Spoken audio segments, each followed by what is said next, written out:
নিহত হবার গুঞ্জনের ঠিক 4 মাস পর হঠাৎ তেহরানের রাস্তায় হাজির, যাকে মৃত ভেবেছিল পুরো বিশ্ব। তিনিই প্রকাশ্যে এসে সবাইকে চমকে দিলেন। ইরানের সর্বোচ্চ নেতা আয়াতুল্লাহ আলী খামেনির শেষ বিদায় অনুষ্ঠান যখন লাখো মানুষের শোকে মুহ্যমান, তখনই রাস্তায় দেখা গেল ইরানের সাবেক প্রেসিডেন্ট মাহমুদ আহমেদিনেজাদকে। ইরানে যুদ্ধ শুরুর প্রথম দিনে ইসরায়েল ও আমেরিকার চালানো ভয়াবহ ক্ষেপণাস্ত্র হামলায় আয়াতুল্লাহ খামেনি সহ দেশটির শীর্ষ নেতৃত্বের একটি বড় অংশ নিহত হন। সে সময়ে আহমেদিনেজাদের বাসভবনের কাছেও একটি রকেট আঘাত হানে। এরপরই ইরানের বেশ কয়েকটি গণমাধ্যম দাবি করে হামলায় নিহত হয়েছেন আহমেদিনেজাদ।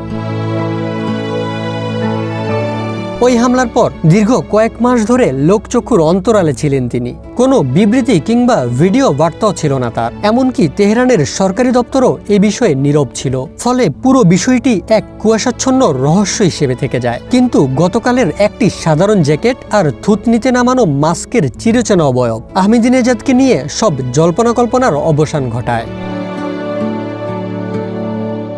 তবে 4 মাসের এই অন্তরাল কি কেবলই নিরাপত্তার স্বার্থে, নাকি এর পেছনে লুকিয়ে আছে বড় কোনো ভূ রাজনীতি? এই রহস্য মানবের আকস্মিক প্রত্যাবর্তন মিডল ইস্ট বা মধ্যপ্রাচ্যের রাজনীতিতে নতুন কি সমীকরণ তৈরি করবে, এই প্রশ্ন এখন উঠতেই পারে। মেহরাব অভি, ওয়ান ডিজিটাল ডেস্ক।